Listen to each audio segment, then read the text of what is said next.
Hello, I'm Dr. David Clark. I lecture in historical theology at the University of Roehampton in London. And the title of my podcast is Theology and Identity. The question we will be considering today is, does the Bible promote Marxism? To answer this question, our primary text will be the fourth petition of the Lord's Prayer. In Season 2 of this podcast, I've been going through the Lord's Prayer, and we've now arrived at the fourth petition, which is, "Give us this day our daily bread." As we look at what Jesus was really teaching, we will see that there certainly are some ideas that challenge our individualistic, capitalistic worldview. In the Lord's Prayer, Christians are taught not only to pray for their own personal material needs, but also for the needs of their community. And there is an implicit, encoded message in this petition that might actually be saying that Jesus prioritized provision for the community above individual prosperity. Now, in advance, I want to be clear that I don't see anything in the teachings of Jesus suggesting that it is wrong or sinful to be rich. But I do see some indications that the overall material well-being of the community is more important to Jesus than the prosperity of a minority within. So, do I think Jesus is promoting something similar to what Marxists pushed for in the 20th century? A world in which wealth is equally distributed among all, where there are no rich and there are no poor? I don't quite see it that way, but I do see some elements in the fourth petition of the Lord's Prayer that might make me and my neighbors in southwest London a bit uncomfortable. And this is what we want to explore today. So, to begin, let's clarify exactly what elements of Marxism we're talking about. Karl Marx argued that under capitalism, wealth is distributed very unevenly.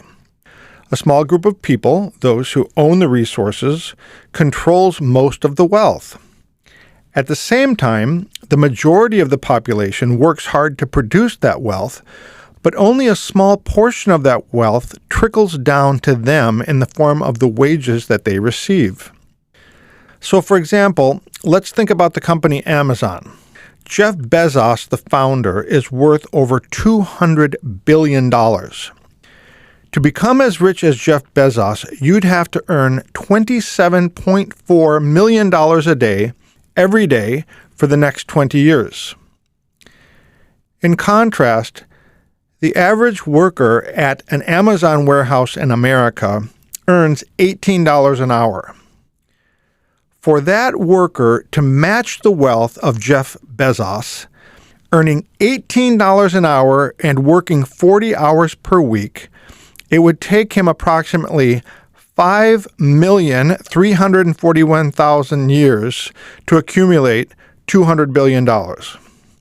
And that is based on the assumption that he could save every single dollar he earned with no expenses at all. So Karl Marx thought that this kind of unequal wealth distribution was unfair. Marx argued that the only way to fix the problem would be to abolish capitalism and replace it with communism, a system in which the means of production, like factories and land, are owned by the community and not by individuals. In such a system, wealth is distributed based on need.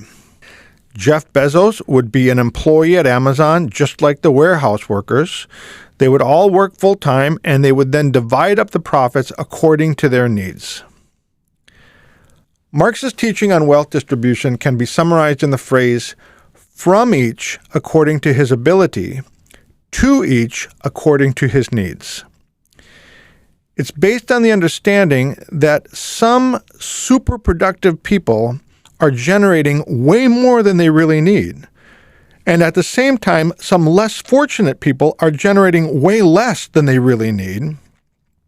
And so the answer is to collect all of the wealth together and distribute it to each person, not on the basis of what they have produced, but on the basis of what they need. Now, before I sound too convincing in my presentation of Marxism, let me say that with regard to my own economic viewpoints, I am not a Marxist. I'm a deeply committed free market capitalist. My dad was an entrepreneur. My grandpa was an entrepreneur. My great-grandfather was an entrepreneur. The Clark family has done very well in business. My own career path was first missions, and it's now academia. But it would be disingenuous for me not to acknowledge that I have benefited enormously from the success of my family. So as I talk about Marxism, I am definitely talking as an outsider. I will also say that I am not aware of any historical example where a Marxist communist system of government has succeeded. I've been to North Korea and witnessed starvation firsthand. I've been to Cuba many times and seen how the people of that nation have suffered. I've seen firsthand how communism works, and in my view, it's all been a total disaster. That said, I do, however, see some things in the Bible that are very similar to this idea of from each according to his ability, to each according to his needs. Let's start in Exodus chapter 16. Here's the scenario. Moses and the people of Israel are in the Sinai wilderness.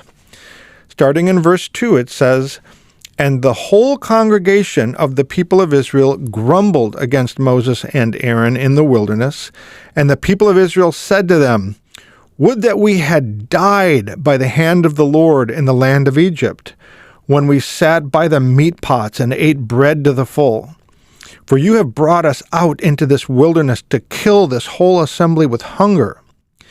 Then the Lord said to Moses, 'Behold, I am about to rain bread from heaven for you, and the people shall go out and gather a day's portion every day, that I may test them, whether they will walk in my law or not. On the sixth day, when they prepare what they bring in, it will be twice as much as they gather daily.'" Now, continuing in verse 13, it says, "In the morning, dew lay around the camp. And when the dew had gone up, there was on the face of the wilderness a fine flake-like thing, fine as frost on the ground. When the people of Israel saw it, they said to one another, 'What is it?' For they did not know what it was. And Moses said to them, 'It is the bread that the Lord has given you to eat. This is what the Lord has commanded. Gather of it, each one of you, as much as he can eat. You shall each take an omer according to the number of the persons that each of you has in his tent.' And the people of Israel did so. They gathered, some more, some less. But when they measured it with an omer, whoever gathered much had nothing left over, and whoever gathered little had no lack. Each of them gathered as much as he could eat. And Moses said to them, 'Let no one leave any of it over till the morning.' But they did not listen to Moses. Some left part of it till the morning, and it bred worms and stank. And Moses was angry with them. Morning by morning they gathered it, each as much as he could eat, but when the sun grew hot, it melted." Now let's look at this more closely. In verse 4, God says to Moses, "The people shall go out and gather a day's portion every day." But this initial phrase is actually a bit misleading. Each person didn't actually gather a day's portion every day. Rather, each person walked away with a day's portion every day. The actual process of gathering the manna was different. In verse 17, it says, "They gathered, some more, some less." You see, some people were better at gathering than others. Everybody had to go out. Everybody had to do their part. But it was unsurprising that a young man would gather more than a disabled old woman. So what happened next? The individual people of Israel had all gathered different amounts. But when they came back to the camp, they all dumped what they had collected into a common pile. It was then distributed to each family according to their need. Everyone got 1 omer, which is the equivalent of 2 liters, and when they had distributed 2 liters of manna to everyone, it was gone. You see, God had sent exactly enough manna for each person to walk away with 2 liters. Verse 18 says that when they measured it out, those who had gathered a lot didn't walk away with any extra, and those who had gathered little were not walking away with a lack. Every person went home with exactly the amount of food that they could eat in one day. Now, to save themselves some work, some people tried eating less so that they could have some left over for the next day. But that didn't work. Whatever they didn't eat on the day of collection would go bad overnight. They had to go out every day. Again, different people gathered different amounts, but when it came to the distribution, everybody got exactly what they needed for one day. The idea was that each individual had to see his or her own intake as God's provision for the group. Everyone worked hard, and everyone brought home the same amount. That's what we see in Exodus 16. And if we're honest, we have to admit that this whole system sounds a bit like Marx's from each according to his ability, to each according to his needs.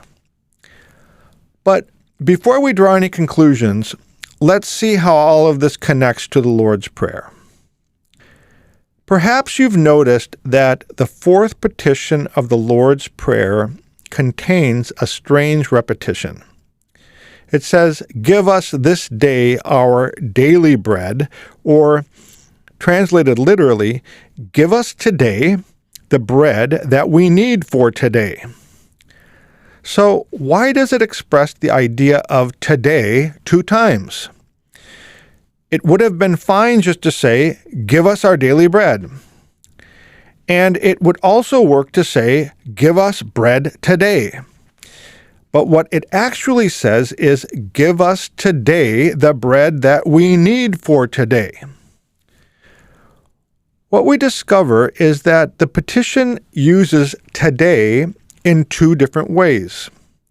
First, it describes the amount of bread you ask for. You ask for a single day's portion. Second, it refers to the frequency of getting the bread, which is each day.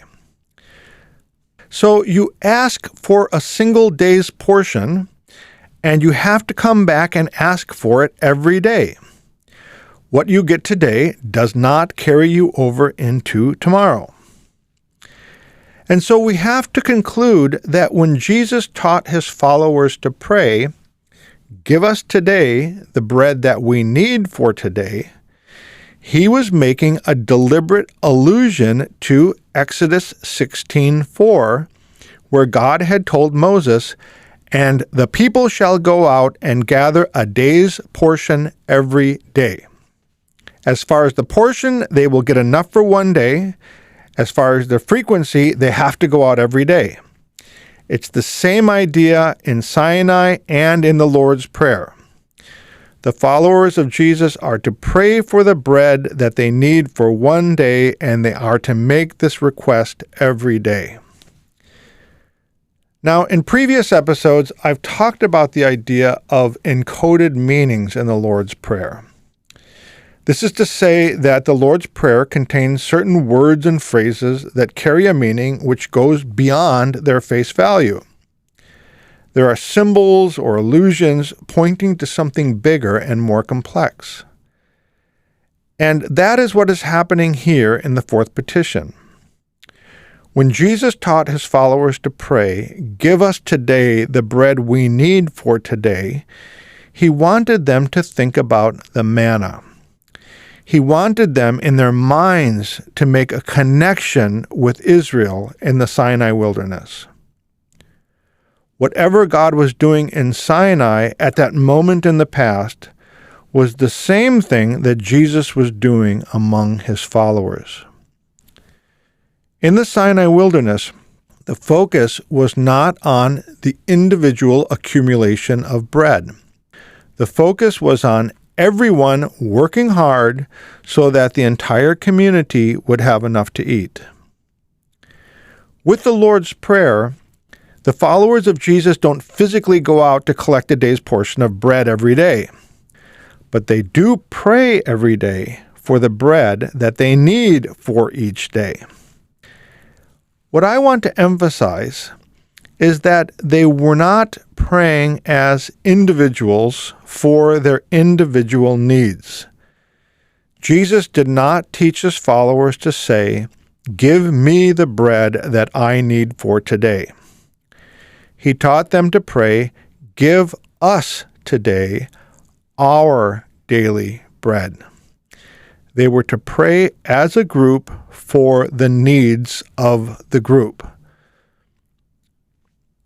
Among the followers of Jesus, just as it had been among the people of Israel, each individual was challenged to see their own personal intake as God's potential provision for the community.